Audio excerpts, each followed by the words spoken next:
Before we get into all the games and everything, we were just debating it in the last segment. I'm the only Skins fan here of the bunch of us. Everybody's got their own sort of team that they root for. There's no hope for you as a Skins fan, right, with management, with Dan Snyder and everything. You saw in the last game how embarrassing it's gotten. I'm willing to swing and miss with Kyler Murray. I'm willing to go for it. Are you a Kyler Murray guy or not? Well, first of all, I think he's making the right decision to play football, primarily for my personal entertainment value. And I know that's a big factor for him. Right. Because I sure as heck am not going to watch him play baseball for the Oakland A's. Right. And definitely not minor league baseball. So He didn't ask me. I think he just knew deep down in his heart that playing football was the right thing to do for my value of watching games on TV the next few years. Sure. So I give him a lot of credit for that. It's unselfish. You know what is actually crazy, by the way?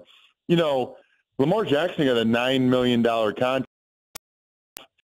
guaranteed the first 4 years as the last pick in the first round. So, he got $4.6 million to sign from the A's, but, he's going to be in the minors for at least 3 years or whatever. So he actually makes more money in the short term for sure in football. And then if he shows he's a starting quarterback, he makes more, unless he's Bryce Harper or something, which that's kind of hard to be. So, I think it's probably worth it at this point, man. Right. I do. But are you pro Kyler Murray? In other words, if you were a fan of a team that needed a quarterback, would you be willing to roll a first-round draft pick out there for him? Would you take him at 15 if you were the Skins? I would strongly consider it. Yeah. I mean, I've gotten to the point now, the more I watch football at any level, high school, college, NFL, I just think that the height thing is getting more and more overrated.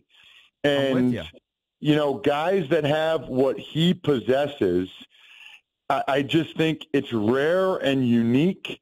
I think he's got a great chance to be better than Lamar Jackson. He throws the ball better than Lamar Jackson. So I agree. Look at what the Ravens did with Lamar Jackson. He's faster than Lamar Jackson because Kyler Murray might be the fastest dude I've ever seen in my life. He's certainly the quickest quarterback I've ever seen. And then he clearly throws the ball much, much better. So, yeah, I mean, Ravens won a bunch of games. I don't think Lamar Jackson taking as many hits as he did is sustainable, but I think Kyler is so quick and probably smarter about that. Yeah, if I were the Redskins, I would strongly consider taking Kyler Murray at 15. I kind of like that idea. But, Ross, the worst part about that is if he's as good as advertised and he wows at the combine, he might go before 15, leaving the Redskins to pick from a guy like Drew Lock or somebody of that ilk if they want to take a quarterback in the first round in 2019. He might, but, I think some of those teams are going to end up trying to get, who are the teams that we know are probably going to want quarterbacks ahead of the Redskins, right? Like the Giants and the Jags, maybe the Dolphins. Denver. Yeah, maybe Denver, although, they got Keenum under contract for another year. So my point would be that I don't think a team would take him instead of Haskins. So I think Haskins will probably be the first one to go. And I do think, like the Jags, they're not going to draft a quarterback. They're going to get either Flacco or Foles. So you might be able to sit there at 15 and still get Kyler Murray because there aren't really that many teams that really want a quarterback.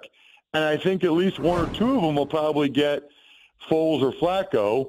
I think one of them will probably draft Haskins. So if you guys are the fourth team that needs a quarterback, it might work out perfectly. Plus, a lot of people really like the Duke kid, too. Daniel Jones from Duke.